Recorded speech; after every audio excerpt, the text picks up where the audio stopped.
नमस्कार, राधे राधे, हर हर महादेव। मैं आपका आचार्य देव। आज इस वीडियो पे बात करेंगे इमोशन की राशि, इमोशन का लगन, भावुक राशि, भावुक लगन, जो संसार में प्रेम भावना, विश्व बंधुत्व की भावना से ओतप्रोत। चंद्रमा की राशि और चंद्रमा का लगन, कर्क लगन, कर्क राशि के जातकों के लिए वर्तमान में जो षडग्रही युति, पंचग्रही युति बन रही है, यह क्या फल देगी? आपने वीडियो यूट्यूब पे देखे होंगे। बहुत दिन से चर्चा हो रही है कि षडग्रही युति क्या क्या फल देगी। अलग अलग तरह से हर आदमी का अपना देखने का दृष्टि और उसका दृष्टिकोण, उसी के अनुसार आपको फलादेश। ज्योतिष मंजरी टीम और मैं आप लोगों को टू द पॉइंट चीज़ें कनेक्ट करके देता हूँ, एकदम एग्जैक्ट, कहीं और आपको कोई मन में भ्रम नहीं रहे। तो यह योग आपकी लाइफ में क्या फल देगा, 4 पॉइंट को ध्यान रखिएगा। योग कहाँ बनेगा, योग कब बनेगा, योग कैसे बनेगा, योग कितने दिन के लिए बनेगा, 4 पॉइंट पे ध्यान रखिए। कब, कहाँ, कैसे, कितने दिन के लिए, बिल्कुल फंडा आपका क्लियर हो जाएगा। तो चर्चा आरंभ करें मित्रों। इससे पहले विनम्र अनुरोध, अभी तक चैनल को सब्सक्राइब नहीं किया है तो फिर अब तो कर ही लीजिए, क्योंकि योग, संयोग, युति, महायुति, संग्राम, हर तरह की चीज़ें यहाँ पे बन रही हैं। तो पहले बन कहाँ रहा है? आपके बर्थ चार्ट पे भाग्य के घर में बन रहा है। भाग्यम फलति सर्वदा न विद्यानज पौरुषम। भाग्य के घर में 6 ग्रह मंथन करेंगे। किस लिए? अरे 6 भाग्य के घर में मंथन करेंगे तो भाग्य को उजागर करने के लिए मंथन करेंगे ना।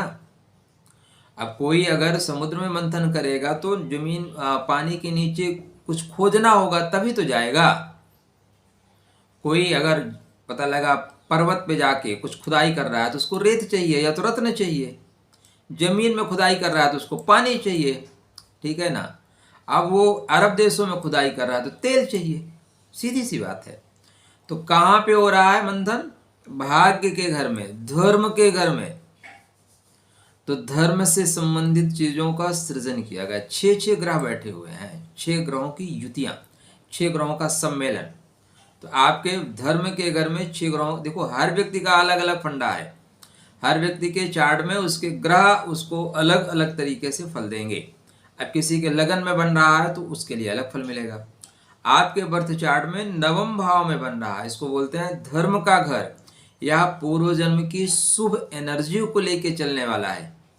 यह आपके बच्चे का बच्चा है, यह आपके पत्नी का पराक्रम है, ठीक है। तो आपको ये ध्यान देना पड़ेगा कहाँ पे बन रहा है, कब बन रहा है। तो 29 को बन रहा है। 28 तक पंचग्रही युति, या 29 को जैसे शनिदेव प्रवेश करेंगे यह षडग्रही युति बन जाएगी। कब तक हो गया, कहाँ हो गया, कब, कितने दिन के लिए? तो भाई 29 को बनेगा और 30 को चंद्रदेव जैसे चले जाएंगे अश्विनी में, वैसे यह योग खत्म हो जाएगा। षडग्रही खत्म हो जाएगा, पंचग्रही रहेगा, ठीक है। षडग्रही खत्म, पंचग्रही रहेगा। फिर 6 ग्रह मिल रहे हैं। 6 ग्रहों में ध्यान रखिएगा, सूर्य और चंद्र आपके मित्र हैं। सूर्य चंद्र आपके मित्र हैं और शेष आपके लिए मित्र नहीं है। राधे राधे।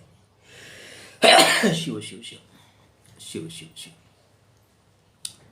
कृष्णाय वासुदेवाय हरे परमात्मने प्रणत क्लेशनाशाय गोविंदाय नमो नमः।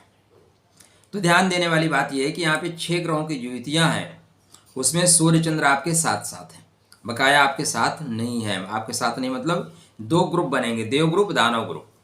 ज्यादातर आप देखो राक्षसों की संख्या अधिक ही रहती है, दैत्यों की संख्या, असुरों की संख्या अधिक। आज भी तो असुर की संख्या अधिक है। जो देव ग्रुप वाले लोग हैं उनको लगता है 1 बच्चे बहुत हैं, 2 बच्चे बहुत हैं, और जिनको लगता है नहीं, लगे रहो इंडिया, ठीक है, लगे रहो। तो ये पहले से ही परंपरा है, वो इकट्ठे ही हो जाते हैं और हम आप इकट्ठे नहीं होते। यहाँ पे शुक्र महाराज आपके बर्थ चार्ट पे लाभेश हैं और सुखेश हैं, इसलिए जिसको लाभ देना है, जिसको सुख देना है, वो आपको चुपके से सपोर्ट कर देगा, चुपके से सपोर्ट कर देगा। शनि आपके व्यापार के स्वामी हैं। तो चलिए एक लाइन में ग्रहों की स्थिति को पहले निर्णय ले लेते हैं, फिर उसके बाद निर्णय आएगा क्या फल मिलेगा। तो सूर्य आपके धन के स्वामी है, अपने से 8वें होंगे। धन का स्वामी अपने से 8वें, सदैव याद रखिएगा। कौन ग्रह किस भाव में है। आपके चंद्रदेव लग्नेश हैं, आपके राशि से वो 9वें भाव में अच्छा है। शनि आपके कुंडली में सप्तमेश हैं, अष्टमेश हैं। सप्तमेश और अष्टमेश बाधक होते हैं, अवरोधक होते हैं। ये आपके भाग्य के घर में। शुक्र महाराज आपके बर्थ चार्ट पे लाभेश हैं और सुखेश हैं, लेकिन वक्री हैं। क्या है? वक्री हैं। बुध भी यहाँ पे वक्री हो जाएगा। तो इनका बुध का वक्री होना ठीक है, लेकिन शुक्र का वक्री होना थोड़ा ठीक नहीं है। सूर्य महाराज 15 डिग्री के उत्तर भाद्रपदा नक्षत्र में, बुध महाराज 5 डिग्री के उत्तर भाद्रपदा में, शुक्र 3 डिग्री के उत्तर पूर्व भाद्रपद में आ जाएंगे। क्या ये राहु महाराज पूर्व भाद्रपदा में, शनि महाराज पूर्व भाद्रपदा में और चंद्र महाराज पूर्व भाद्र उत्तर भाद्र, फिर रेवती निकल जाएंगे। ये स्थिति बन रही है। क्या फल मिलेगा। सूर्यदेव और शनि की युतियां होती हुई दिखाई दे रही हैं, लेकिन होंगी नहीं। एक 15 डिग्री का है, 1 डिग्री का है, मतलब नक्षत्र का अंतराल आ गया, इसलिए युति नहीं बनेगी। ठीक, पहली चीज। यहाँ पे दरअसल युतियां जो बन रही हैं वो 4 ग्रहों की युतियां बनेगी। अगर देखें स्पीड से निकल रहे हैं, लेकिन एक चीज़ याद रखिएगा कि अगर कोई मीटिंग हो रही है, उसमें 6 लोग बुलाए जा रहे हैं, तो हो सकता है 4 लोग बैठ के देर तक बात करें, लेकिन 6 लोग कुछ समय के लिए मिलेंगे, मीटिंग होगी। भाई हो तो रही है ना एक दिन के लिए पूरी, तो एक दिन की मीटिंग में कुछ ना कुछ सार तो निकलेगा। यहाँ पे धर्म के घर पे या आने वाले ये जो वक्त है 1-1.5 दिन का आ रहा है, लेकिन इसका असर 4 महीने तक रहेगा। आपके बर्थ चार्ट पे आने वाले समय में श्रापित दोष बनेगा। आपके बर्थ चार्ट पे ओवर कॉन्फिडेंस योग बनेगा। तो धर्म को लेके, धार्मिक चीज़ों को लेके, धार्मिक उन्माद में नहीं फंसना है। आजकल राजनीतिक पार्टियां भी इस तरह के उन्मादों का सहारा लेती हैं, संगठन भी सहारा लेते हैं। ठीक है, बट धर्म की रक्षा करिए। धर्म आवश्यक है, धर्म है तभी आप इंसान है, धर्म नहीं है तो इंसान और पशु में अंतर नहीं है। ठीक है, इसलिए धर्म का सहारा जरूर लीजिए, धर्म के लिए करिए। यहाँ पे भाग्य के घर में, तो भाग्य के घर में जो पुरानी चीजें हैं वो खोजी जा रही हैं। अब देखिए यहाँ फायदा कौन देगा आपका। शुक्र शनि की युति फायदा आपको दे रही है। राहु चूंकि धीरे से अष्टम भाव में आ रहे हैं, राहु कहा, लेकिन गुरु के नक्षत्र में है। नक्षत्र का सदैव ध्यान दीजिएगा, गुरु के नक्षत्र में होने से नुकसान नहीं होगा। तो परेशानी कहाँ कहाँ आएगी। आर्थिक रूप से ध्यान रखिएगा, किसी तरह के ओवर कॉन्फिडेंस फंस के ज़्यादा मत बोल जाइएगा। पता लगा कहीं धर्म का काम हो रहा है, जी मेरी तरफ से तो एक दीवाल, आपने एक दीवाल बोल दिया, पता लगा दीवाल का खर्चा 5 लाख आ गया, फंस जाओगे।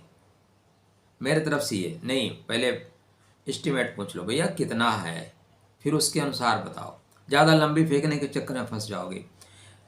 अपने बैक पेन का ध्यान दीजिए, कमर का ध्यान दीजिएगा। यह सारा जो संयोग हो रहा है ना, कमर पे हो रहा है। अगर आप पार्ट ऑफ बॉडी में देखोगे तो जहाँ पे संग्राम हो, अगर कहीं लड़ाई हो जाए 4-5 लोगों की, तो भाई अगर आपके घर में लड़ाई हो रही तो कुर्सी मेज आपका ही टूटेगा। ग्राउंड में हो रहा है तो ग्राउंड की घास चली जाएगी। तो भाग्य के घर में इसको बोलते हैं कमर। तो कमर पे आने वाले टाइम में 4 महीने में सावधानी से चलेगा, कहीं चोट चपेट ना लग जाए, कमर में खिंचाव ना आ जाए। ठीक है, ओवर कॉन्फिडेंस में पैसा ना जाए, बीच में आपके पास फोन आएंगे फालतू के, मैं ये प्रोग्राम करा रहा हूँ, ये करा रहा हूँ, आप इसमें दक्षिणा दीजिए, देना चाहिए, मैं फला आपको बोल रहा हूँ, इस तरह के। तो इन लोगों से सावधान रहने का, सुरक्षित रहने का, कि सावधानी हटी दुर्घटना घटी। तो पहली चीज़, थोड़ा सा प्रेशर तो लेना पड़ेगा, थोड़ा दबाव तो लेना पड़ेगा, लेकिन इतना भी दबाव नहीं लेना है कि आप दब जाएं। या आपके भाग्य के घर पे होगा, आप धर्म के कार्य करते हुए चीट किए जा सकते हो, धार्मिक लोग भी आपको चीट कर सकते हैं। ऐसा नहीं है, हर जगह प्लस और माइनस दोनों लोग हैं। हर जगह बहुत अच्छे लोग हैं, हर जगह घटिया टाइप लोग भी हैं जो घटिया खड़ी कर देते हैं। ठीक, तो इसलिए सदैव ध्यान रखिएगा, हवन करते हुए हाथ जल जाता है, ये मत बोलिएगा कि नहीं हुआ। हर जगह चोर लोग बैठे हैं। धार्मिक यात्रा करते समय अपने कीमती सामान का ध्यान रखें, पर्स का ध्यान रखें, बैग का ध्यान रखें। किसी को आप बोले भैया देख के आओ, देखो मैं 2 मिनट में आता हूँ, फिर 2 मिनट आप आओगे, वो मिलेगा नहीं। बहुत ध्यान देके चलिएगा। और क्या ध्यान रखिएगा, क्योंकि आने वाले टाइम में शनि और राहु की युति होगी 29 मार्च से लेके 18 मई तक। यहाँ पे जो युतियाँ होगी दाम्पत्य जीवन में थोड़ा क्लेश उत्पन्न करेगी, थोड़ा ससुराल वालों से संबंधों में खराबी आएगी, रोजमर्रा की आय में रुकावट आएगी, व्यवसाय में थोड़ा सा दबाव बनेगा। तो धर्म के घर में मीन राशि जल तत्व राशि है। जल तत्व राशि में 6 ग्रह समुद्र मंथन कर रहे हैं। समुद्र मंथन से निकलेगा अमृत भी और निकलेगा हलाल भी, दोनों निकलेगा। अब आप क्या ग्रहण कर सकते हैं आपके ऊपर। अमृत क्यों निकलेगा? क्योंकि यहाँ पे कुछ भी हो, शुक्र की युति हो रही है, शुक्र महाराज बैठे हैं। शुक्र क्या है? लाभ के स्वामी है, सुख के स्वामी बैठे हैं भाग्य के घर में। और मजे की बात क्या है? भाग्य का स्वामी लाभ के घर में बैठा है। तो भाई इस महायुति से किसी को कुछ मिले या ना मिले, आपको लाभ तो मिलेगा, नए संसाधन मिलेंगे, नए तरीके से आपको आगे बढ़ने का आपके बर्थ चार्ट में योग बनता हुआ दिखाई दे रहा है। अब यह अलग बात है कि यह योग आपको मई में फलित हो, मार्च में फलित, अप्रैल में भी हो सकता है फलित ना हो, लेकिन आपके बर्थ चार्ट में 14-15 अप्रैल के बाद फलित होता हुआ दिखाई दे रहा है। तो तुरंत फलित नहीं होगा, समय थोड़ा सा लगेगा, तो वक्त के साथ इंतजार करिएगा। गुरु आपके बहुत अच्छे हैं, गुरु आपके रोहिणी नक्षत्र में है, इसलिए आप बहुत टेंशन मत लेना। सिर्फ एक ही चीज़ है, धार्मिक उन्माद में मत फंसना। अच्छा, एक और खास बात जो जरूरी था, आप 29-30 को बेवजह की यात्राओं से बचें। अगर आवश्यक नहीं है तो यात्रा न करें, खासकर धार्मिक यात्राओं से बिल्कुल बचें। धर्म की फिर चले जाइएगा, तूने मुझे बुलाया, ठीक है, वो हरदम बुलाते रहते हैं। कभी वो अपने बच्चों को ना नहीं करते कि तुम मत आओ, अभी भीड़ बहुत है, वो हरदम बुलाते रहते हैं, ठीक है। तो धार्मिक यात्राओं से बचें।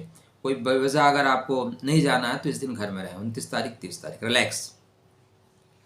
कोई बड़े प्रोजेक्ट पे सिग्नेचर ना करें, किसी को बड़ा हामी ना भरें कि नहीं मैं कर ही लूँगा, ठीक है।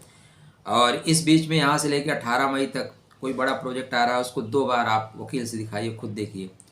सावधानी हटी, दुर्घटना घटी। तो यहाँ पे सावधान होकर रहिएगा। मंथन के बाद आपके लिए सुख और लाभ मिलता हुआ दिखाई दे रहा है। माइनस क्या है? थोड़ा बैक पेन हो सकता है, थोड़ा कमर दर्द हो सकती है, थोड़ा धर्म स्थान पे चीटिंग हो सकती है, बस ज़्यादा तनाव नहीं लेना है। ओवर कॉन्फिडेंस में मत रहिएगा, ओवर कॉन्फिडेंस योग भी बनेगा। राधे राधे, जय श्री कृष्ण।